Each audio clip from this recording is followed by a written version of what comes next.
Assalamualaikum warahmatullahi wabarakatuh, teman-teman. Selamat datang kembali di channel Pandowo Anom. Di video kali ini, kita akan membahas sebuah kisah penuh inspirasi, perjuangan, dan lika-liku hidup yang sangat mengharukan.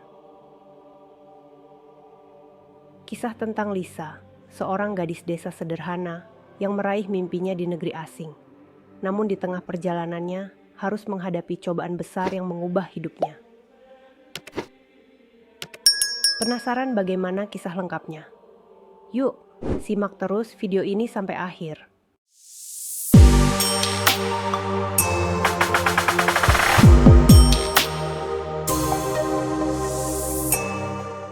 Lisa, seorang gadis desa sederhana, tak pernah menyangka bahwa impian terbesarnya akan membawanya ke negeri asing, jauh dari rumahnya yang tenang di pelosok Jawa.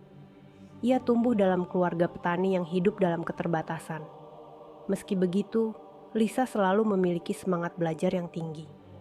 Di desanya, ia dikenal sebagai anak yang cerdas, selalu berada di peringkat teratas di kelas.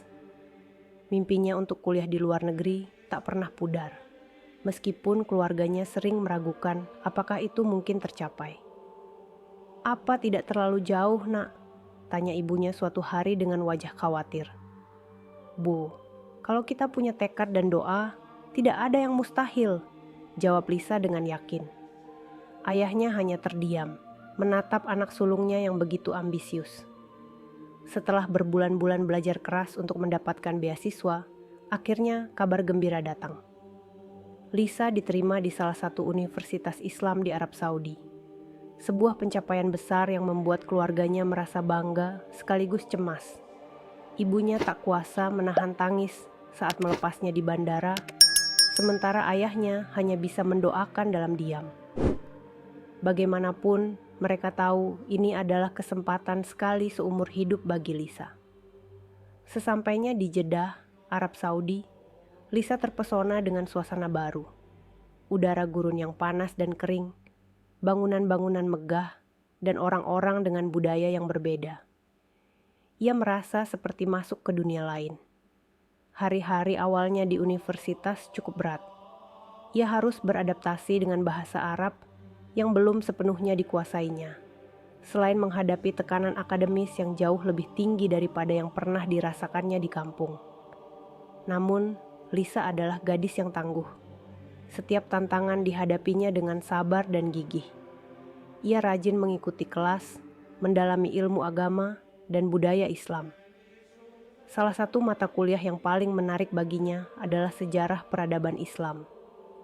Dari sanalah Lisa mulai mengagumi bagaimana bangsa Arab menjaga tradisi dan keyakinan mereka. Di tengah rutinitas kuliahnya, kehidupan Lisa mulai berubah ketika bertemu dengan seorang mahasiswa asal Arab bernama Basim. Pertemuan mereka terjadi secara tak terduga di perpustakaan kampus, saat keduanya sedang mencari buku yang sama. Pria berusia awal 30-an, tinggi, dengan wajah tenang dan senyum ramah, menyerahkan buku yang diincar Lisa sambil berkata, "Saya kira buku ini milikmu," dengan aksen Arab yang khas. Lisa tersenyum tipis, merasa sedikit canggung. "Terima kasih," jawabnya dalam bahasa Arab yang mulai ia kuasai. Percakapan ringan tentang kuliah pun mengalir di antara mereka, hingga akhirnya beranjak pada topik kehidupan pribadi. Seiring waktu, mereka mulai bertemu lebih sering. Tidak ada yang berlebihan, hanya sekadar bertukar pikiran tentang pelajaran atau berdiskusi ringan di taman kampus. Namun, dari pertemuan-pertemuan sederhana itu, Lisa mulai mengenal Basim lebih dalam. Suatu hari, ketika mereka duduk bersama di sebuah kafe di luar kampus, Basim akhirnya menceritakan sesuatu yang mengejutkan bagi Lisa. Dengan wajah tenang, ia mengungkapkan bahwa istrinya meninggal tahun lalu akibat penyakit serius. Dan sejak saat itu, ia belajar menghadapi cobaan hidup dengan ketabahan. Dalam perbincangan mereka, Lisa mulai melihat sisi lain dari kehidupan yang jarang ia temui. Singkat waktu berlalu, Basim mendapati dirinya semakin sering memikirkan Lisa. Setiap pertemuan dan percakapan dengan Lisa selalu meninggalkan kesan mendalam di hati Basim. ada sesuatu tentang gadis desa itu yang membuat Basim tak bisa berhenti memikirkannya. Kesederhanaan, ketulusan, dan semangat yang Lisa miliki selalu mengisi pikirannya. Setiap kali Basim berusaha fokus pada studinya, bayangan Lisa muncul begitu saja. Saat ia menelusuri koridor kampus atau duduk di perpustakaan, tanpa sadar matanya mencari-cari sosok gadis yang telah membuat hatinya terusik. Basim mulai menyadari bahwa perasaannya pada Lisa bukan sekadar kekaguman, melainkan mulai berkembang menjadi sesuatu yang lebih, cinta. Namun, meskipun Basim berusaha menjaga sikapnya, sisi gelap yang ia coba redam perlahan muncul ke permukaan. Rasa cintanya pada Lisa tumbuh semakin dalam. Bersamaan dengan itu, bayangan-bayangan yang seharusnya tidak ada mulai menghantui pikirannya. Sebagai pria yang sudah pernah menikah, Basim tak bisa sepenuhnya menghilangkan hasrat-hasrat yang pernah ia rasakan dalam hubungan rumah tangganya dahulu. Meski di luar ia terlihat tenang dan sabar, dalam diam pikirannya terkadang melayang jauh, membayangkan Lisa dalam konteks yang lebih intim. Setiap kali mereka bertemu, senyuman lembut Lisa dan caranya berbicara dengan penuh kepolosan justru menjadi pemicu bagi Basim untuk membayangkan sesuatu yang lebih dari sekadar hubungan pertemanan. Pada suatu sore yang tenang, Basim dan Lisa sedang berjalan bersama di sekitar kampus setelah selesai menghadiri kuliah. Percakapan mereka mengalir seperti biasa, ringan dan menyenangkan. Namun, di tengah-tengah pembicaraan, Basim tiba-tiba berhenti dan menatap Lisa dengan sedikit ragu. "Lisa, kamu punya waktu sebentar? Aku ingin menunjukkan sesuatu di tempat kosku. Ada beberapa buku dan catatan yang mungkin bisa membantu kamu dalam penelitian tugas kita," ucap Basim. Lisa terdiam sejenak, merasa sedikit terkejut dengan ajakan tersebut. Meskipun mereka sering bertemu di kampus, belum pernah sekalipun Basim mengajaknya ke tempat tinggalnya. Ia merasa ada sesuatu yang berbeda dari cara Basim mengajaknya kali ini. Namun, Lisa tak ingin berpikir buruk. Sebagai seorang teman yang sudah cukup dekat, ia percaya pada Basim. Apalagi Basim selalu tampak sebagai pria yang terhormat dan bijaksana. "Baiklah," jawab Lisa dengan senyum ringan. Basim tersenyum dan mengangguk. Mereka berjalan beriringan menuju kos Basim yang tidak jauh dari kampus. Sepanjang perjalanan, suasana di antara mereka terasa sedikit berbeda. Ada semacam ketegangan yang sulit dijelaskan. Namun, Lisa berusaha untuk tetap tenang. Setelah beberapa menit, mereka tiba di kos Basim. Di dalam, suasana semakin terasa canggung. Lisa mulai merasa ada yang tidak beres. Meskipun mereka sedang membahas tugas, cara Basim menatapnya tampak berbeda, lebih intens, seolah-olah ada sesuatu yang ganjal di benaknya, yang membuatnya ragu untuk berbicara. Lisa, seorang gadis yang mulai merasa gelisah, mencoba menanggapi situasi dengan tenang.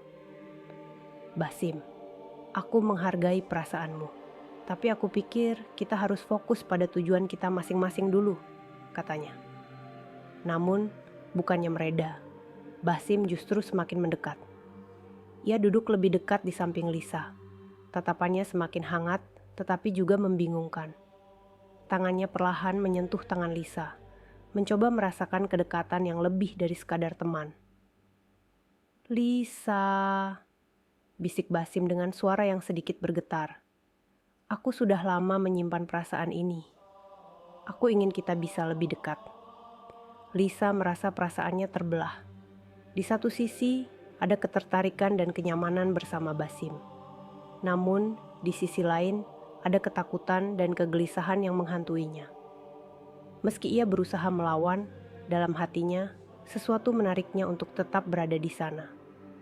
Basim, menyadari keraguan Lisa, berkata dengan lembut, "Aku tidak akan memaksamu, tapi aku ingin kamu tahu seberapa berartinya dirimu bagiku." Ia mendekatkan wajahnya, menciptakan suasana yang lebih intim. Jantung Lisa berdegup kencang. Setiap detik yang berlalu membuatnya semakin bingung. Ia tahu bahwa apa yang Basim tawarkan berbahaya, tetapi ada juga rasa yang sulit ia abaikan. Ketertarikan itu semakin menguat, membuatnya sulit berpikir jernih. Akhirnya, dalam kebingungannya, Lisa berkata, "Basim, aku tidak bisa." Ia berusaha menjaga nada suaranya tetap tegas. "Kita seharusnya tidak melakukan ini." Namun Basim yang kini dipenuhi dorongan tak tertahankan, menolak penolakan itu. Ia mendekat, menarik Lisa ke dalam pelukannya. "Aku sudah lama merindukan momen ini. Aku tidak ingin kita kehilangan kesempatan ini," ujarnya, mencoba meyakinkan Lisa bahwa semua ini adalah bagian dari cinta yang tulus. Lisa terperangkap dalam pelukan Basim. Meski ada ketakutan dan kebingungan yang melanda, ada pula desakan dan hasrat yang mendalam. Ia membiarkan Basim meraih wajahnya dan mencium bibirnya dengan lembut. Momen itu terasa terlalu menggoda untuk ditolak, terlalu manis untuk diabaikan. Dalam kebisingan perasaannya, ia memutuskan untuk membiarkan dirinya terhanyut dalam pelukan Basim. Beberapa hari setelah kejadian itu, hubungan Lisa dan Basim memasuki fase baru yang tak pernah mereka bayangkan. Momen intim yang mereka lalui di kos Basim menyulut api hasrat di antara mereka, dan mereka merasa sulit untuk menahan keinginan yang semakin mendalam. Di kampus, mereka sering mencuri waktu untuk berdua, mencari tempat tersembunyi di belakang gedung atau di ruang kelas yang sepi. Setiap pertemuan menjadi petualangan baru. Waktu berlalu, dan Lisa menemukan dirinya terjebak dalam pusaran kehidupan yang semakin liar. Ketertarikan dan gairah terhadap Basim mengubahnya menjadi seseorang yang tak pernah ia bayangkan sebelumnya. Dari mahasiswi pemalu yang hati-hati, ia kini mulai berani mengeksplorasi sisi-sisi baru dalam hidupnya, yang penuh dengan kebebasan dan petualangan. Namun, suatu hari, Lisa menemukan bahwa ia hamil. Dunia yang ia kenal tiba-tiba terasa terbalik. Berita ini datang seperti badai, mengguncang segala sesuatu dalam hidupnya. Kuliah, masa depan, dan hubungan dengan Basim. Lisa merasa tak percaya dan melakukan beberapa kali tes kehamilan, tapi hasilnya selalu sama. Positif. Ketakutan dan kebingungan memenuhi pikirannya. Bagaimana ia bisa melanjutkan studinya? Apa yang akan terjadi pada hubungannya dengan Basim? Dengan langkah berat, Lisa menemui Basim di kosnya. Saat Basim membuka pintu dan melihat wajah Lisa yang tegang, ia langsung tahu ada sesuatu yang salah. "Lisa, ada apa?" tanyanya khawatir. Aku hamil," jawab Lisa dengan suara bergetar, air mata mulai menggenang di matanya. Basim terdiam sejenak, terkejut oleh berita tersebut. "Apa? Hamil? Kapan kamu tahu?" tanyanya, sedikit tertegun. "Baru-baru ini, aku sudah melakukan tes dan hasilnya positif," kata Lisa dengan nada penuh ketidakpastian. Keduanya terdiam, merasakan dampak dari berita itu. Akhirnya, Basim melangkah mendekat, meraih tangan Lisa. "Apa yang akan kita lakukan?" tanyanya, suaranya lebih tenang. "Aku tidak tahu, aku takut, aku tidak siap untuk ini. Kita masih kuliah, Basim, hidup kita belum siap untuk ini." "Aku bingung," jawab Lisa sambil menangis. Namun, bukannya memberi dukungan, Basim justru tampak semakin gelisah. Beberapa saat terdiam, ia akhirnya berkata, "Lisa, aku perlu waktu untuk memikirkan ini." Lisa yang terluka dengan jawabannya, mencoba mencari dukungan darinya. Tapi Basim tampaknya semakin menjauh. Keesokan harinya, Lisa mencoba menghubungi Basim, tapi tak ada jawaban. Basim seolah menghilang tanpa jejak, meninggalkan Lisa sendirian menghadapi kenyataan pahit ini. Rasa kesepian dan pengkhianatan semakin menyelimutinya, membuatnya merasa terasing. Setelah beberapa minggu berjuang sendirian dengan kehamilannya dan tanpa dukungan Basim, Lisa akhirnya membuat keputusan berat. Ia memutuskan untuk pulang ke Indonesia, meninggalkan impiannya di belakang, dan mencari perlindungan serta dukungan dari keluarganya. Dalam perjalanan pulang, Lisa merenungi hidupnya. dan berdoa agar ia bisa menghadapi masa depan, yang kini tampak begitu berbeda dari yang ia bayangkan. Ibunya memeluk Lisa erat, menenangkan kegelisahannya dengan penuh kasih sayang. "Kamu baik-baik saja, Nak. Kita akan melewati ini bersama. Yang terpenting sekarang adalah kesehatanmu," kata ibunya dengan lembut. Meski terkejut, orang tua Lisa berusaha memberikan dukungan sepenuhnya. Namun, Lisa merasa tertekan oleh pandangan orang-orang di sekitarnya. Beberapa teman di desa mulai membicarakannya, dan ia merasakan stigma yang menyakitkan. Meski berusaha untuk tidak peduli, rasa sakit itu tetap ada. Seiring waktu, Lisa mulai belajar untuk menerima situasinya. Ia berusaha fokus pada kehamilannya dan mempersiapkan diri menjadi seorang ibu. Lisa mendaftar untuk kelas-kelas persiapan kehamilan dan berusaha menjaga kesehatan fisik serta mentalnya. Meski kehidupannya telah berubah drastis, ia bertekad untuk menjadi ibu yang baik bagi anak yang akan segera lahir. Dalam kesunyian malam, ketika terbaring di tempat tidur, ia sering mengingat Basim dan kenangan indah yang pernah mereka miliki. Namun, ia tahu bahwa hidupnya harus terus berjalan. Dengan tekad baru, Lisa siap menghadapi tantangan baru sebagai seorang ibu, meskipun tanpa kehadiran Basim di sampingnya. Semoga kisah ini memberi kita pelajaran berharga. Terima kasih telah menyimak hingga akhir. Wassalamualaikum warahmatullahi wabarakatuh.